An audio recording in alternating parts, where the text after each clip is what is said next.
오베데돔의 집과 그의 온 집에 오베데돔과 그의 온 집에 복을 주시니라. 이 말씀은 오베데돔의 집에 여호와께서 복을 주셨다는 그런 말씀 아닙니까? 참으로 좋으신 하나님, 복 주시는 하나님, 은혜로우신 하나님을 소개해주고 있습니다. 이렇게 하나님께서는 때로는 진노하시고 때로는 복을 주시는 하나님이시라. 따라서 오늘 우리는 함께 펼친 이 본문 말씀을 놓고 도대체 하나님께서는 왜 진노하시는 것일까? 그리고 하나님께서는 어떨 때 복을 내리셨는가? 이런 것 한번 깊이 들여다보았으면 좋겠습니다. 그리고 이제 우리가 그것을 보고 또 깨닫고 마음이 새기면서 그렇구나. 그러면 오늘을 사는 나는 그럼 어떻게 살아가야 될 것인가 하는 어떤 결단이 설 것 아닙니까? 이런 도전이 또 생길 것 아닙니까? 이런 시간을 우리가 한번 가져보기를 원하십니다. 따라서 이제 우리 본문 말씀을 먼저 이제 1절부터 한번 봅니다. 1절 말씀을 보면은 다윗이 이스라엘에서 뽑은 무리 3만 명을 다시 모으고 이렇게 말씀을 합니다. 그리고 이어서 2절에서는 뭐라고 말합니까? 다윗이 일어나 자기와 함께 있는 모든 사람과 더불어 바알레 유다로 가서 거기서 하나님의 궤를 메어오려 하니 그 궤는 그룹들 사이에 좌정하신 만군의 여호와의 이름으로 불리는 것이라. 다윗은 이제 왕으로서 즉위하고 그리고 시온산도 점령해서 빼앗고 그리고 이제 다윗 성을 건축을 합니다. 그리고 나서 이제 다윗이 무엇을 합니까?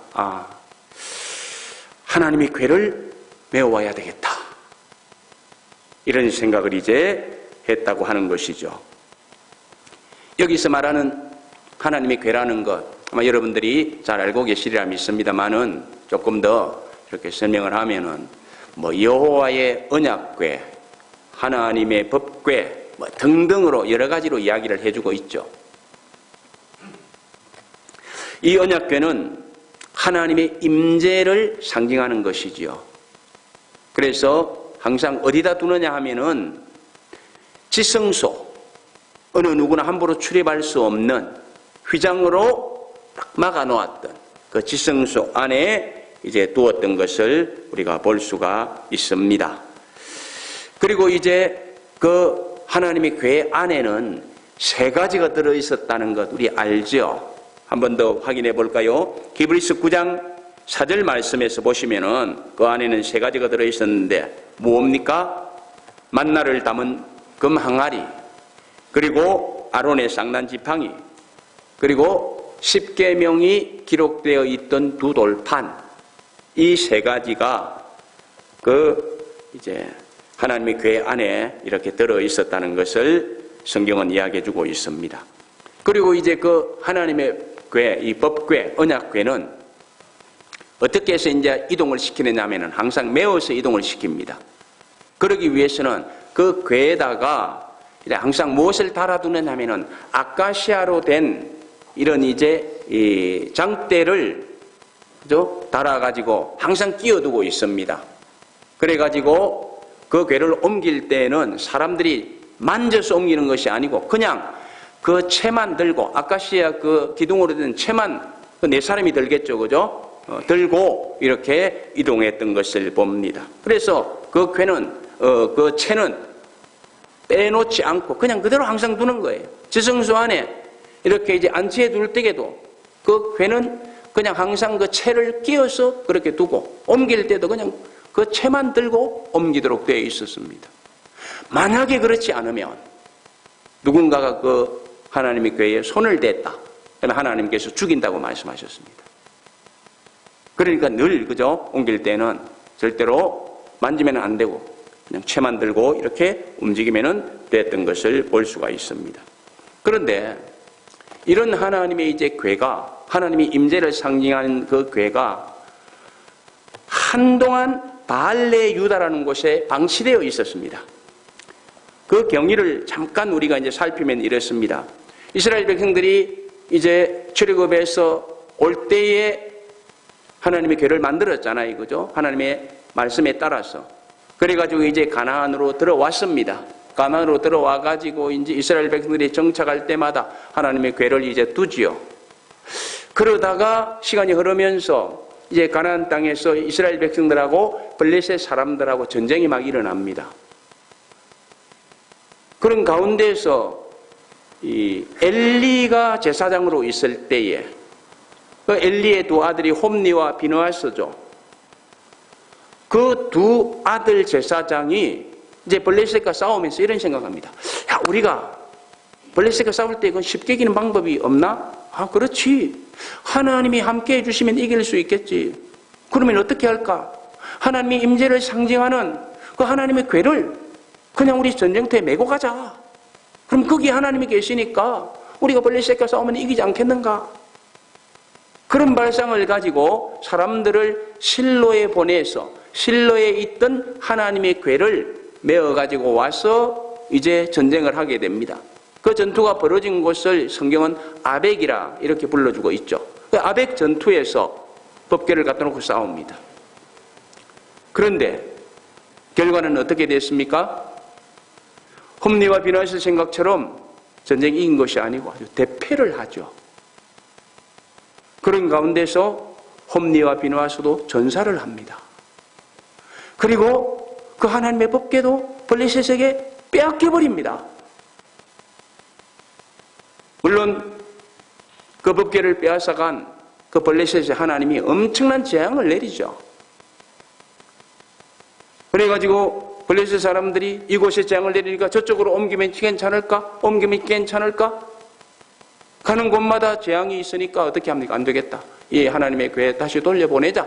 해가지고 어떻게 돌려보냅니까? 여러분들이 아시는 대로 새끼를 둔 암소 2마리를 이렇게 수레를 끌고 가도록 해가지고 그 수레에 하나님의 교회를 실어가지고 보내는데 어디로 보냈다고요? 베세메스라는 곳으로 보냈더라.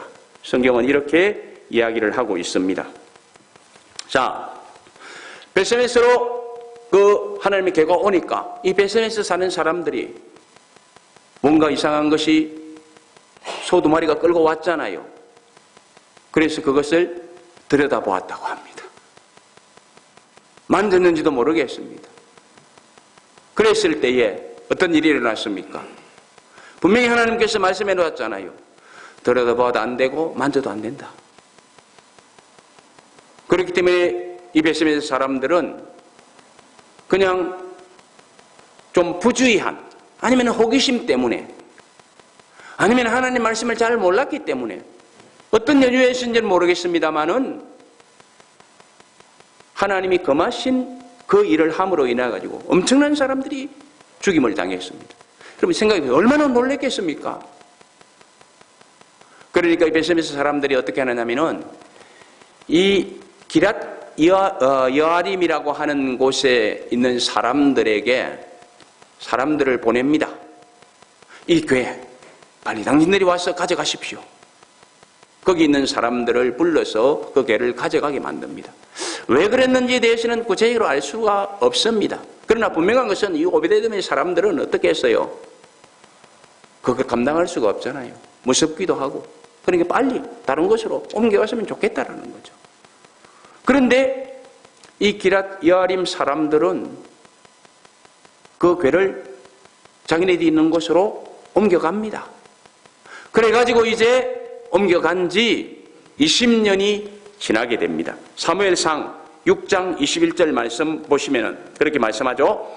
기랏 여아림 사람들이 언약궤를 가져가라. 이렇게 이제 통보를 받아서 그 사람들이 와가지고 이제 언약궤를 메어 가는데, 자, 또 사무엘상 7장 2절 말씀에 보면은 기랏 여아림에 20년 동안 괴가 머물렀다. 이렇게 말씀을 합니다.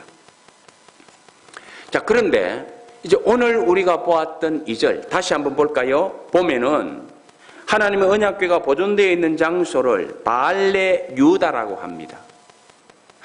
사무엘상 7장 2절에서는 기랏 여아림이라고 이야기하는데 오늘 우리가 펼친 본문에서는 바알레 유다라고 하잖아요. 이름이 다릅니다. 그러나 이름은 달라도 장소는 같은 거예요. 이 바알레 유다는 옛날 이름이고 사람들이 나중에 이제 고쳐 부른 이름이 기럇 여아림이라. 왜 이것 있지 않습니까? 루스 있잖아요. 루스를 고쳐서 뭐라고 불렀어요? 베델이라 부르잖아요. 그죠? 같은 곳이에요. 같은 곳을 다르게 부르는 이름이다. 기럇 여아림이나 아니면은 바알레 유다나 똑같은 곳이다. 그러므로 우리가 이해하는 데 이제 문제가 없죠? 뭐라고 부르든지 간에. 자, 그런데 이제 오늘 우리가 펼친 이 사무엘 하에서는 그곳 이름을 바알레 유다라 이렇게 부르고, 다윗은 이제 그 바알레 유다에 있는 하나님의 궤를 자기 성으로 옮겨오기 위해서 사람들을 3만 명을 동원해서 이제 그곳으로 갔더라. 이렇게 성경은 이야기하고 있습니다. 3만 명을 동원해가지고 그 법궤에 옮겨오려고 갔다. 상상해 보세요. 어마어마한 숫자 아닙니까? 그 많은 사람들을 왜 동원했을까요? 성경학자들은 두 가지로 추측을 합니다. 하나는 그 하나님의 법궤를 메고 오는 그 기럇 여아림, 그것은 블레셋하고 그렇게 멀리 떨어진 곳이 아니기 때문에 그 궤는 중요하다는 것을 알잖아요. 블레셋 사람들도. 그래서 이스라엘 사람들이 이제 그 궤를 옮겨가려고 하니까 그 궤를 옮겨가기 위해서 온 사람들을 기습 공격해서 뭔가 좀 화를 당하도록 해야 되겠다. 그런 생각을 할까 봐서 다윗은 아예 미연에 그것을 방지하기 위해서 그 어마어마한 사람들을 뽑아가지고 그 궤를 옮기게 했더라는 것입니다. 그리고 또 한 가지는 이제 다윗이 왕이 돼가지고 정말로 이스라엘을 통일왕국으로서 아름답게 좀 세워보기를 원하는 꿈을 가지고 있는 거죠. 그래서 하나님 궤를 이제 자기 성에다 모셔놓고 하나님의 은혜 가운데서 정말 이스라엘이 후뚝 세워지게 해보기를 원하는 거예요. 그러려면 하나님의 은혜가 있어야 되겠지만 또 사람들은 어때요? 서로 마음을 합해야 되잖아요. 이스라엘 12지파가 그동안에는 서로 대립관계에 있었잖아요. 사울을 따르는 사람, 다윗을 따르는 사람, 그 두 왕가가 막 서로 간에 막 이렇게 충돌하고 그랬잖아요. 이제는 그러면 안 되겠다. 그래서 이 12지파에서 많은 사람들을 뽑아가지고 이 좋은 일을 함으로 인해가지고 사람들이 마음을 하나로 묶이게 하고 그리고 정말로 하나님의 은혜 가운데서 신정국가를 이루는 그런 일을 한번 시도해 봐야 되겠다. 그런 측면에서 그 많은 사람들을 뽑아가지고 그 아름다운 일을 시도했다. 이렇게 설명을 하는데 어떤 면에서는 일리가 있습니다. 자, 그래서 다윗은 이제 바알레 유다로 가서 그 법궤를 메어 오려고 했습니다. 자, 그래서 이제 3절 말씀을 보면 뭐라고 말씀합니까? 다윗이 그 법궤를 어떻게 해서 옮깁니까? 새 수레에 싣고 궤를 옮기고 수레에 실었으니까 소가 끓어야 되잖아요. 그래서 다윗성을 향하여 왔다고 이야기를 합니다. 한번 생각해 보십시오. 얼마나 감격스러운 순간이었겠습니까? 그렇기 때문에 성경은 뭐라고 말합니까? 5절 말씀 보시면 온 이스라엘 백성들은 찬양했다. 그 찬양할 때 그냥 목소리만 찬양한 것이 아니고 악기를 동원했는데 그 여러 악기를 이야기하고 있죠. 아마 그 당시에 자기네들이 동원할 수 있는 중요한 악기라고 하는 악기는 다 동원했던 것 같습니다. 이런 것으로 볼 때에 정말 그들은 너무 고무되어 가지고 감격하면서 하나님을 찬송하면서 이 법궤를 이제 옮기는 것을 우리가 상상해 볼 수가 있습니다. 자, 그런데 중간에 돌발적인 사고가 일어나는 거예요. 6절을 보면은 그들이 나곤의 타당마장에 이르렀을 때에 앞에서 궤를 끌고 가던 소들이 막 뛰기 시작했다고 합니다. 그 상상을 해보면은 큰일이죠, 그죠? 그럼 어떻게 되겠습니까? 수레가 흔들리겠죠. 그런데 만약에 소가 더 심하게 뛰면 어떻겠습니까? 그 안에 실려있던 하나님의 궤가 땅바닥으로 곤두박질 쳐서 떨어질 수도 있는 상황이 되겠죠. 그러니까 그 소를 끌고 가던 사람 누구입니까? 그 기럇 여아림에 살던 아비나답의 아들들 우사와 아효였는데 우사가 어떻게 했다고요? 이거 큰일 났구나 해서 그 하나님의 궤를 손대어 잡았다라고 하지 않습니까? 그런데 7절 보시기 바랍니다. 하나님께서 우사의 잘못함을 인하여 진노하사 그를 치셨다. 그래서 그는 하나님의 궤 곁에서 죽었다. 하나님 말씀을 보면서 이해하기가 어렵습니다. 아니 하나님이 그 궤가 땅바닥에 떨어지지 않도록 하기 위해서 우사가 그것을 잡았는데 왜 하나님이 진노하셨을까? 그래서 왜 죽였었을까? 아니 우리 한번 생각해 보십시다. 만약에 저와 여러분들이 지금 궤를 그렇게 끌고 간다고 할 때에 소들이 뛰고 궤가 떨어지려고 하면 어떻게 하겠어요? 궤가 잘 떨어져라. 떨어지려고 하네. 이러면서 가만 우두커니 보고 있겠습니까? 한번 상상해 보시기 바랍니다. 안 그럴 것 같잖아요. 제가 이 본문을 이렇게 읽고 설교를 준비하면서도 내가 거기에 있었다면 너는 어떻겠냐? 나도 당연히 저 하나님의 임재를 상징하는 궤인데 저 땅에 떨어지면 안 되지. 잡았지 않았겠는가? 상황적으로 볼 때에, 상식적으로 볼 때에 아마 그렇게 했을 것 같아요. 그렇기 때문에 어떻게 보면 그 법궤가 안전해지도록 하기 위해서 붙들었던 이 우사의 행위는 정당해 보입니다. 그런데 하나님이 진노하셨다고 하고요. 하나님이 그를 쳐서 죽게 만들었다고 하거든요. 그러면 왜일까?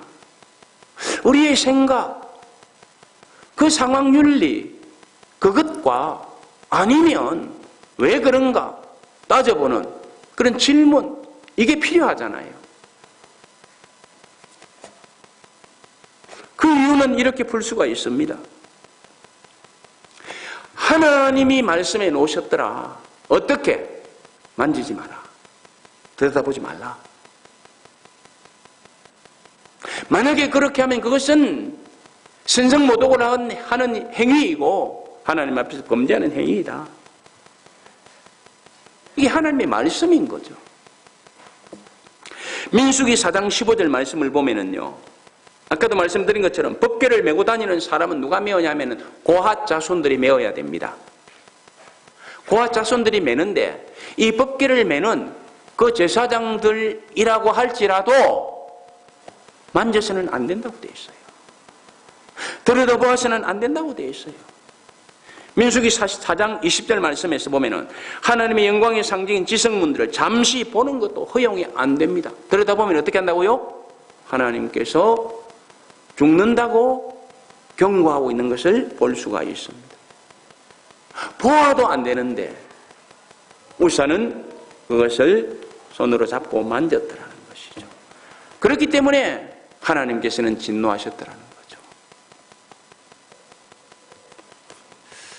거기에 이제 문제가 있습니다. 하나님의 말씀이 우선되어야 된다는 것, 우리가 여기에서 보게 됩니다. 우리는 토를 달 수도 있어요. 하나님 부당한 것 같습니다. 우리가 살아가는 과정에서 이런 일을 많이 겪을 수도 있습니다. 그렇죠? 하나님 너무 부당한 것 같습니다. 그런데 원칙적으로 볼 때는 하나님께서 말씀해 놓으신 대로 모든 일이 이루어졌다라는 것입니다. 그래서 우사는 하나님께를 붙들었고 그래서 죽임을 당했습니다. 자, 그렇다면은 이런 사고가 발생한 근본적인 이유가 어디에 있었을까요? 다시 3절로 한번 돌아가 보시면, 한번 보시면은 저희가 하나님의 궤를 새 수레에 싣고 산에 있는 아비나답의 집에서 나오는데 아비나답의 아들 우사와 아효가 그 새 수를 모니라 이랬습니다. 여기서 문제가 무엇입니까? 하나님의 궤를 매라고 했잖아요. 매라고 했는데 지금 여기에서는 하나님의 궤를 새 수레에 싣고 소들이 끌도록 했다라는 것입니다. 자, 다시 보실까요? 앞에 보았습니다만 민수기 4장 15절. 궤는 고앗 자손이 분명히 메워야 한다. 이렇게 말씀을 합니다. 그런데 다윗은 함께한 사람들이 궤를 매도록 한 것이 아니고 어떻게 했어요? 쇠수레를 준비해가지고 소가 끌도록 했다고 합니다. 이게 잘못인 것이죠. 그럼 그들이 쇠수레를 이렇게 사용한 이유가 무엇입니까?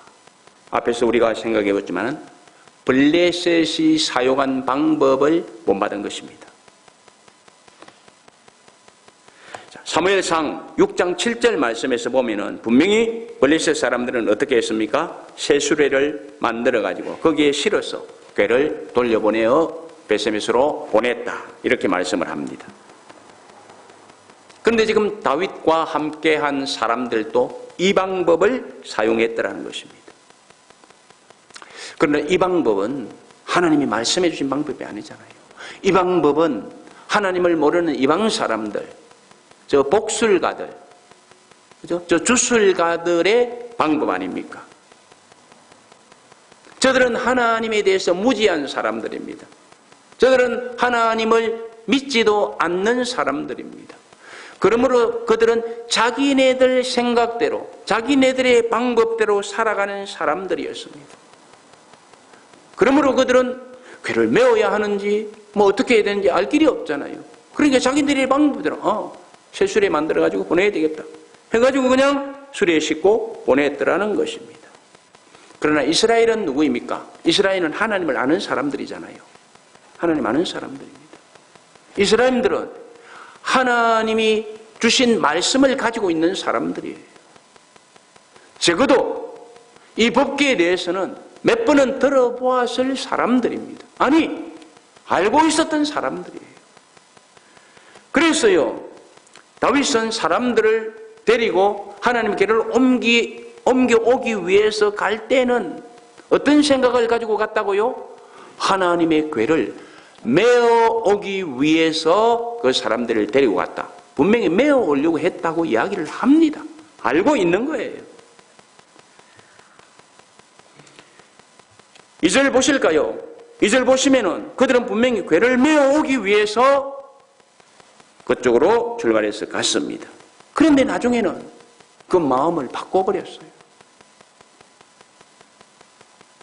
갑자기 이방인들이 사용하던 방법을 따르기 시작했더라는 것입니다. 왜요? 그 방법이 쉽거든요. 이게 화근이었습니다. 사실 이스라엘 백성들은, 그리고 오늘을 사는 하나님의 백성들은 이방 사람들을 말씀으로 인도해야 되고 하나님의 방법으로 살아가도록 가르쳐야 되고 교화시켜야 할 사람들입니다. 그런데 오히려 어떻게 됐어요? 정반대가 돼버린 거죠. 이방 사람들의 방법을 답습해서 살아가려고 했더라는 것이죠. 이게 잘못인 것입니다. 그것 때문에 그들이 너무 쉽게 새 속에 물들었기 때문에 그들은 화를 만나게 된 것입니다. 너무 쉽게 왜 새 속에 물듭니까? 그 방법이 쉬워 보이거든요. 그렇죠? 편의주의 때문에 사람들의 마음이 자꾸 흔들거리게 되는 것입니다. 생각해 보세요. 궤를 메고 가는 것보다 쇠수레 만들어가지고 소가 끌고 가면은 편하잖아요. 하나님도 좋아하실 것 같다는 생각이 들잖아요. 이런 생각을 가지게 되면요, 우리의 믿음이 흔들리기 시작합니다. 세상 것이 보이기 시작합니다. 우리의 신령한 눈은 자꾸 어두워지기 시작합니다. 주변 사람들이 이야기해주는 거기에 자꾸 귀가 솔깃해집니다. 그래서 하나님의 방법을 포기하고 하나님 말씀도 무시하고 자기 편한 대로 일을 도모하기 시작하는 것입니다. 그러나 여러분, 정당한 논리가요, 의와 진리를 대변할 수는 없습니다. 가령 내가 너무 배가 고파서 훔쳐 먹었어요. 나에게 저것이 꼭 필요했는데 없어서 어쩔 수 없이 내가 그것을 훔쳤어요. 이것이 옳다고 인정받겠습니까? 그래, 너 잘했다. 그럴 수 있겠습니까? 아니잖아요. 아닙니다. 너무 힘들어서 저렇게 하면은 좀 편할 것 같아서 하나님은 이렇게 하라고 하시지만은 내가 어떻게 그렇게 할 수 있어? 그러니까 적당하게 하는 것도 아니고 안 하는 것도 아니고 그냥 하면서도 적당하게 이 정도 하면 되지 않겠나 싶어서 이 정도 하면 됐지. 그러나 그것은 옳은 방법이 아닙니다.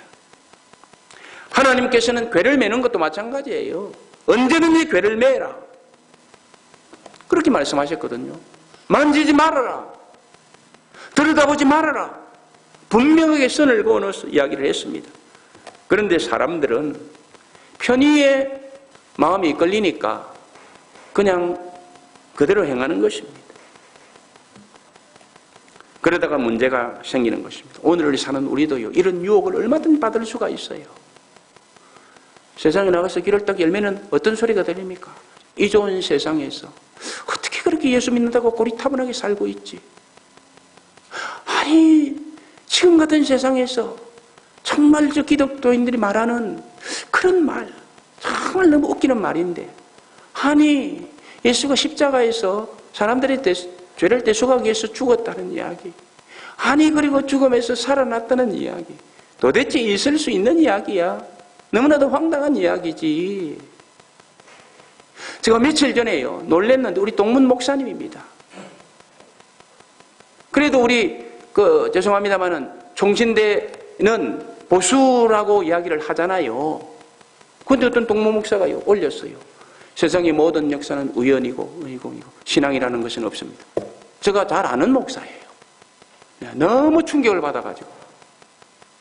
그래가지고 그 사람들하고 대화하는 것을 쭉 찾아봤어요. 찾아보니까 완전히 그냥 신앙이라는 건 없는 사람들끼리 막 대화를 하고 있어요. 그 목사님이. 그러면서 여러분들은 그렇게 생각하고 나는 그렇게 생각해도 모든 것이 우연으로 이렇게 되어지는 것이겠죠. 목사가 이런 이야기를 하고 있어요. 충격을 받았어요. 정말 그렇습니까? 우리는 여기서 결단해야 됩니다.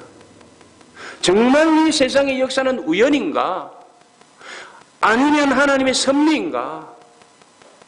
여기에서 우리의 신앙은 결정됩니다. 세상은 우연히 흐르지 않습니다.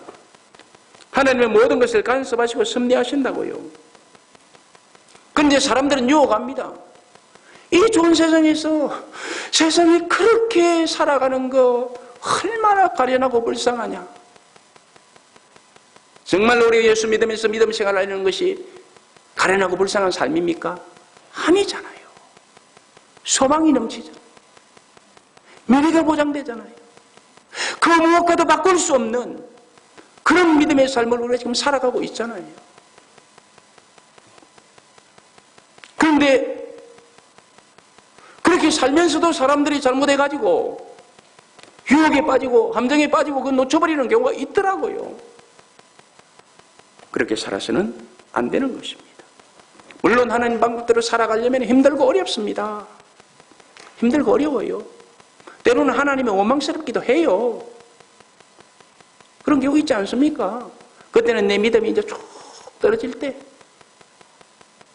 그러나 우리의 믿음의 날개가 달려있다면 어떠한 상황이 있더라도 우리가 하나님을 원망합니까? 아니죠. 하나님을 찬송하며 감당해내려고 하잖아요. 우리 이런 가운데 서 있어야 됩니다. 세상 방법이 더 설득력 있게 보일지라도 이 세상 역사는 사람의 생각대로 우연히 흐르는 것이 아닙니다. 하나님이 역사하시는 겁니다. 여러분 생각해 보십시오. 누가 여리고성이 사람들이 7일 동안 성 주변을 뱅뱅 돌면 그 난공불락의 성이 무너질 것이라고 이야기할 수 있겠습니까? 그것을 말씀하신 분은 오로지 하나님 한 분밖에 없습니다. 그리고 그 말씀 믿은 대로 여호수아를 중심으로 해서 이스라엘 백성들이 그 성을 7일 동안 돌았더니 마지막 날에는 몇 바퀴 돌면 7바퀴를 돌았잖아요. 그래 총 13바퀴를 돌았잖아요. 그랬더니 그냥 성이 무너졌더라고요. 하나님의 방법입니다. 그러나 여리고 성을 무너뜨리고 난 이후에 아이성을 공격할 적에 이 사람들은 하나님께 묻지도 않았습니다. 자기들 생각대로 합니다. 아이성은 적으니까 군사들 조금만 보내자. 그리고 도중에 아간이 범죄했잖아요. 그것도 생각하지 않습니다. 그러면서 자기들 생각대로 여리고성 무너뜨렸으니까 아이성 쉽게 무너뜨릴 수 있을 거라고 갔다가 어떻게 했습니까? 대피했잖아요. 사람들의 생각은 이런 것입니다. 하나님이 관여주지 않으면 거기는 승리가 없는 거죠. 우리는 이런 것을 조심해야 됩니다. 하나님의 말씀을 경솔히하는 삶. 세상 사람들이 편의 주도적으로 사는 그 삶, 본받아 살려면은 우리는 승리 못합니다. 내 생각대로 살려면은 절대로 우리는 승리 못합니다. 경계해야 됩니다. 비록 좀 힘들고 내가 좀 손해를 보는 것 같아도 하나님 방법대로 살면 거기에 승리가 있습니다. 거기에 내 인생에 남는 장사를 하는 방법이 있는 것입니다. 우리 인생에 남는 장사해야 됩니다. 따라서 이제 우리는 여호와께서 복을 주신 사실을 한번 생각해 보십시다. 자, 궤를 옮기는 중에는 우사가 죽었습니다. 사람들이 얼마나 놀랐겠습니까? 다윗도 무지 놀랐습니다. 그래서 9절 말씀 보면은 다윗도 하나님의 궤를 옮겨가는 것을 두려워했다고 합니다. 그래서 10절 상반절 말씀에서 보시면 어떻게 합니까? 다윗은 궤를 자기 성으로 옮겨가려고 했는데 이제는 옮겨기를 싫어해가지고 즐거워하지 않았다고 합니다. 따라서 그 궤는 어떻게 됐다고요? 가드의 오베데돔의 집으로 메어갔다고 합니다. 그런 후에 이제 10절에서 보는 것처럼 오베데돔의 집에서 궤가 석 달 동안 있습니다. 3개월이 있었는데 어떻게 됐다고요? 그 오베데돔의 집과 그에게 복을 주셨더라. 이렇게 말씀을 합니다. 하나님께서 오베데돔에게 복을 주시면 두 가지 측면에서 우리가 이해를 할 수 있습니다. 하나는 오베데돔의 집에 궤를 옮겨갈 때 메어서 갔더라는 것입니다. 10절 하반절 보시기 바랍니다. 분명히 오베데돔의 집에 궤를 옮길 때는 메어서 옮겼다고 합니다. 이것은 하나님 말씀대로 한 것입니다. 그랬더니 오베데돔의 집에 복을 주셨습니다. 그렇습니다. 하나님께서는 말씀대로 사는 자에게 복을 주신다. 신명기 28장 우리가 잘 아는 말씀 아닙니까? 하나님 말씀을 순종하면 들어가도 나가도 복을 받을 것이다. 그러나 하나님 말씀을 불순종하고 거역하면 들어가도 나가도 저주를 받을 것이다.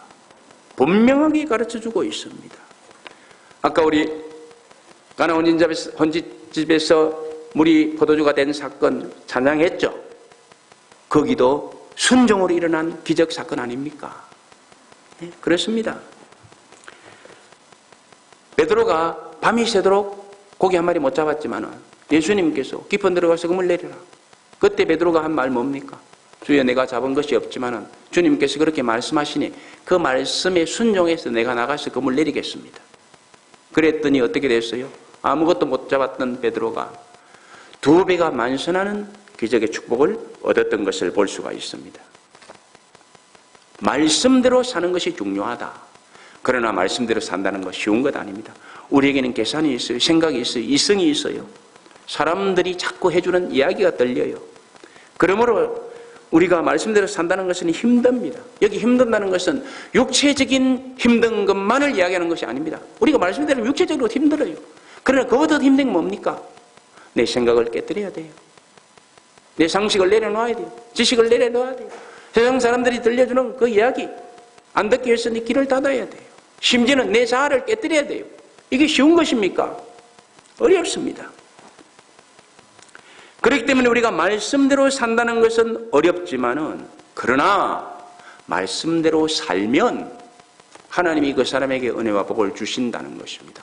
오늘 이 말씀에서 오베데돔의 집에 하나님께서 복을 주셨다는 이 사실이 증거가 되지 않습니까?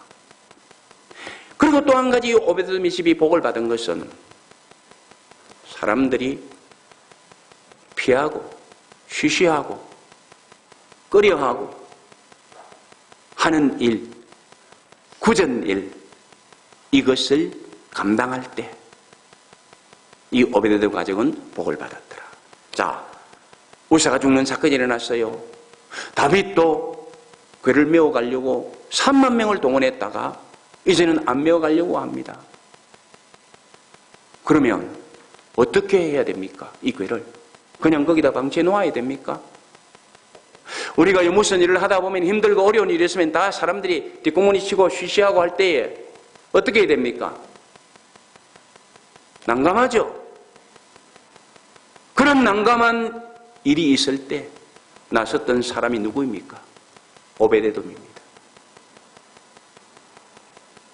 자기 가정을 열어서 그 법궤를 자기 집으로 모신 것입니다.